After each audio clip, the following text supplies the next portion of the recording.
Nessa noite, quando nós estamos aqui reunidos, irmãos, e já temos vivido esses efeitos todos que antecedem o Natal de Cristo, é um tempo em que há, como diz aqueles que mexem com a propaganda, um espírito de Natal.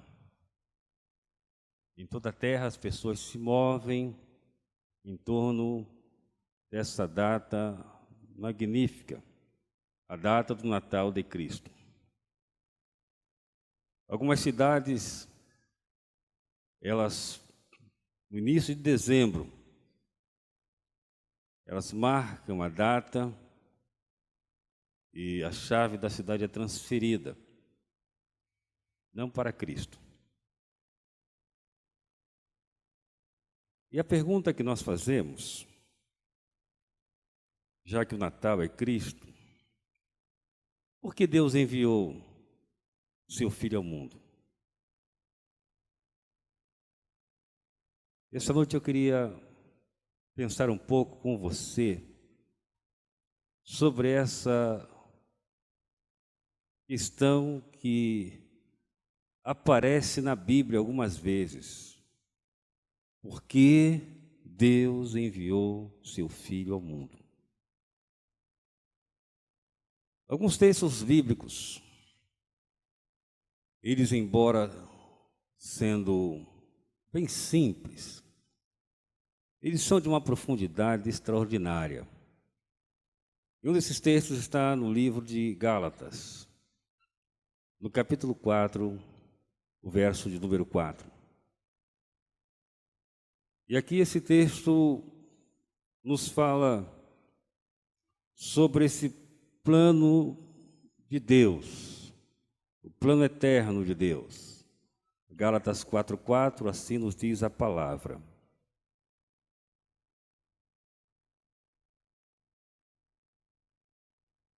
Vindo, porém, a plenitude dos tempos, Deus enviou seu Filho, nascido de mulher, nascido debaixo da lei, para resgatar os que estavam debaixo da lei, diz no início do verso 5.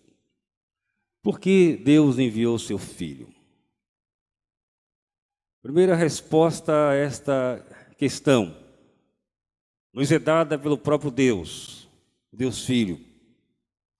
No texto mais conhecido da Bíblia, do Evangelho de João 3,16, quando Jesus diz que Deus enviou seu Filho, para que todo aquele que nele crê não pereça, mas tenha a vida eterna. Ele diz que Deus amou o mundo. Então a presença de Jesus nesse mundo, a vinda de Jesus, a encarnação de Jesus, tornando-se homem como nós, foi por amor. E esse amor de Deus é incompreensível. O texto de João diz: Deus amou de tal maneira. Ou seja, não há como explicar o amor de Deus. Na verdade, essa é uma questão que muitos estudiosos do comportamento humano, muitos filósofos e teólogos, se detêm nela e nela procuram encontrar resposta e muitas vezes mais confusos ficam. Como é que um Deus tão grande, um Deus tão poderoso, um Deus que tanto ama, permite que algumas questões que nós não conseguimos compreender aconteçam na vida do ser humano que Ele criou, que Ele amou? Como é que podemos explicar um Deus assim? É aí que está a grandeza do amor de Deus. Porque quando Deus nos criou, irmãos, Deus criou o ser humano como o único dos seres criados, a sua imagem e a sua semelhança. E para ser homem, imagem e semelhança de Deus, Deus dotou o homem de uma realidade chamada vontade própria, na qual nem o próprio Deus interfere. E o homem é livre para escolher fazer ou deixar de fazer alguma coisa, mesmo que isso que ele faça seja afronta ao Deus amoroso e criador.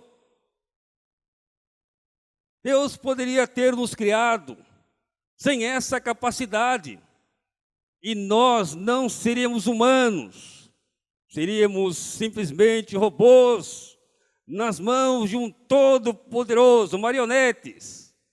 Quando o Senhor diz, faz, eu faço, não faz, eu não faço. Mas Deus, no seu grande amor, Ele enviou Jesus porque Ele nos amou. E Ele pagou o preço por criar um ser independente, um ser racional, um ser com capacidade, inclusive, de rejeitá-lo. Que grandeza do amor de Deus, que grandeza. Tendo tanto poder como Ele tem, Ele permite que o ser principal da sua criação siga o seu próprio curso. Ele não nos impõe coisa alguma. Na verdade, Ele nos ama tanto que Ele espera que esse amor que Ele deposita, que Ele dispensa a cada um de nós, seja realmente correspondido de forma espontânea. Por isso Jesus diz, porque Deus amou o mundo e enviou o seu Filho. Então a primeira razão por que Deus enviou o seu Filho, porque Ele amou. A segunda razão por que Deus enviou o seu Filho é porque nesse amor de Deus, Deus planejou todas as coisas. E aqui no texto de Gálatas, Paulo diz o seguinte, e vindo a plenitude dos tempos, Deus enviou seu Filho, nascido de mulher, nascido sob a lei. Paulo está interpretando aquela visão profética de Isaías, quando ele afirma o seguinte, o povo que estava em trevas viu uma grande luz. Por que em trevas?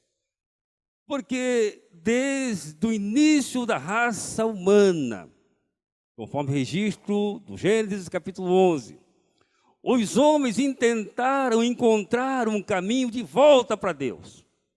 Nós temos ali no livro de Gênesis capítulo 11 o registro da Torre de Babel, quando os homens disseram o seguinte, vamos fazer uma torre que comece aqui na terra e chegue até a presença de Deus no céu. Desde lá, muitas foram as tentativas. Os religiosos tentaram, os filósofos tentaram, os profetas anunciaram que isso era possível. E quando Jesus vem ao mundo, diz a Bíblia, que não havia mais ninguém que falasse, só havia a expectativa. Então, Deus planejou, Paulo diz, vindo à plenitude dos tempos. Ou seja, povos levantaram-se um após outro, impérios surgiram e caíram, como Daniel profetizou. E houve um momento quando Deus levanta um homem, e eu creio na história, como Deus, o Senhor da história. E aquele homem tornou-se diferente de todos os conquistadores que vieram antes dele, que foi Alexandre o Grande. E aquele homem, ele conquistava os povos, e não somente os conquistava para subjugá-los, mas ele entendia que conquistar um povo significava impor a cultura do seu povo àquele povo. E foi exatamente por esta circunstância que quando Jesus veio ao mundo, o mundo inteiro, mesmo debaixo do império de Roma, estava com a mesma cultura, com a mesma língua, a língua grega. E por isso, aquela mensagem em tempos que não havia essa facilidade de comunicação que nós temos hoje, ela se espalhou por toda aquela região, ou seja, vindo à plenitude dos tempos. Deus foi preparando tudo.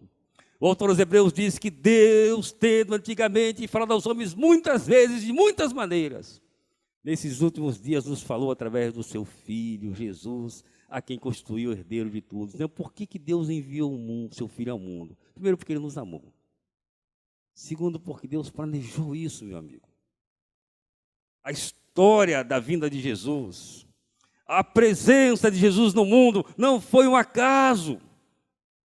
Não. Deus planejou tudo, como eu falei domingo passado à noite. O fato de José e Maria terem ido à cidade de Belém não foi por acaso. O fato de haver um decreto do império para que todos fossem à sua cidade não foi por acaso. O fato de Jesus nascer e não ter nenhum berço para ele, embora seu pai fosse um carpinteiro, não foi por acaso. O fato de toda Jerusalém se perturbar não foi por acaso, foi Deus planejando. Então Deus tem planos em relação a Jesus, porque Deus enviou o seu Filho ao mundo. Primeiro, porque Ele me amou e amou você. Segundo, porque Deus planejou isso. E Deus planejou isso direcionado a cada um de nós. Na verdade, esse grande amor de Deus é direcionado a todos os homens. Esse plano de Deus é para todos os homens, como diz o profeta Jeremias, no capítulo 29, verso 11, afirmando a visão de Deus: eu sei os planos que tenho a seu respeito, diz o Senhor, planos de paz e não de mal, para dar a você um futuro e uma esperança. Oh, meus irmãos, nesse tempo de tanta incerteza de futuro, nesse tempo onde há tanta falta de esperança, Deus enviou seu Filho, planejando para que nós pudéssemos crer que existe um futuro, existe uma esperança em Jesus. Jesus é a razão da nossa esperança, o plano eterno de Deus, de dar ao ser humano um futuro, de dar ao ser humano uma esperança. Ele está em Jesus Cristo. Aquilo que a religião não pôde fazer, aquilo que a sabedoria não pôde fazer, aquilo que a ciência não pôde fazer, aquilo que ninguém pode fazer, Jesus pode fazer, porque Ele é a razão de todas as coisas. Mas por que Deus enviou o seu Filho ao mundo? Primeiro, Ele nos amou. Segundo, Ele planejou isso. Deus enviou o seu Filho ao mundo, porque Deus não desistiu de nós. Deus não desistiu de nós, irmãos. Deus não desistiu de você. Pode ser que, por várias circunstâncias, isso é comum aos homens desistirem dos outros homens. Mas Deus não desiste do ser humano. Por isso Ele enviou seu Filho ao mundo. Por isso o apóstolo Paulo diz: vindo à plenitude dos tempos, Deus envia seu Filho, nascido de mulher, nascido debaixo da lei. Ou seja, Ele tornou-se como um de nós. Ele experimentou o que nós experimentamos. Ele está dizendo o seguinte: eu não desisti de você. Eu ainda continuo interessado em você. O Deus, Senhor da história, o Jesus da esperança, o Jesus da paz, Ele não desiste do ser humano. Enquanto ser humano houver, enquanto tempo houver, enquanto vida houver, Deus não desiste de nós. Que coisa maravilhosa é saber que Deus enviou o seu Filho ao mundo. Porque ainda que seja a evidência totalmente contrária a qualquer possibilidade de restauração do ser humano, Jesus diz: eu não desisti de você. Eu não desisti de você. Por isso, na sua conversa com aquele homem chamado Zaqueu, ele diz: olha, Zaqueu, eu vim ao mundo para buscar e salvar aquele que se havia perdido. Quem é que se perdeu? O ser humano.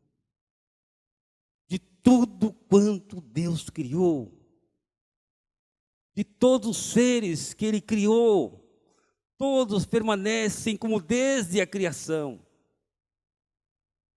Mas o ser humano, que foi criado à imagem e semelhança de Deus, mudou o curso, porque se afastou de Deus.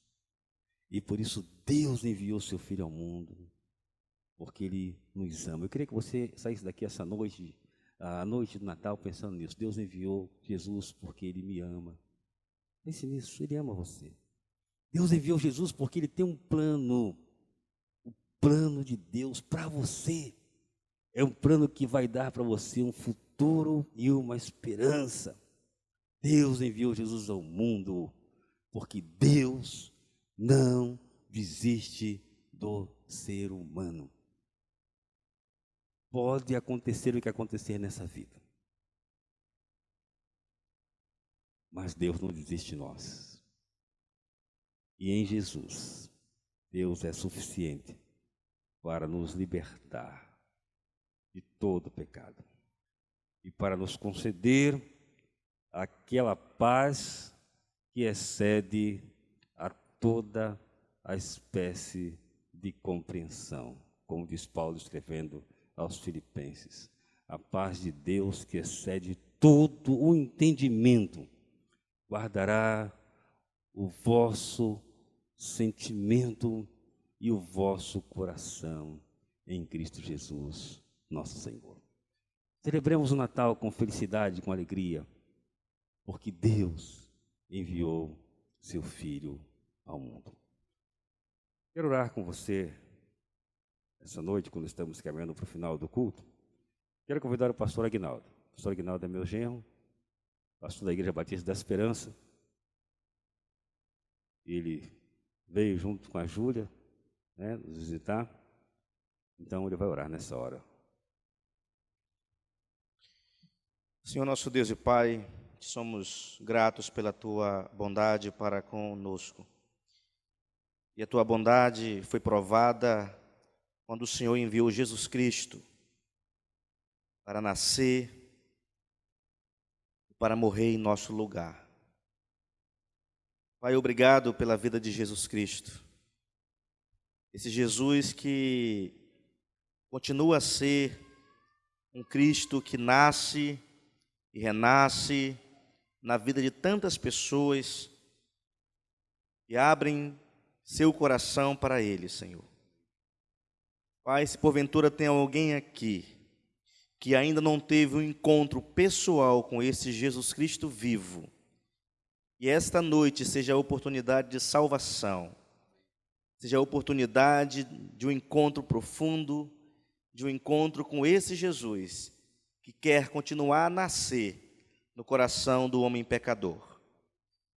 E no nosso coração, Senhor, nós que já o conhecemos, Ele quer crescer, Ele quer amadurecer, Ele quer frutificar em nossa vida, Senhor, em nosso coração.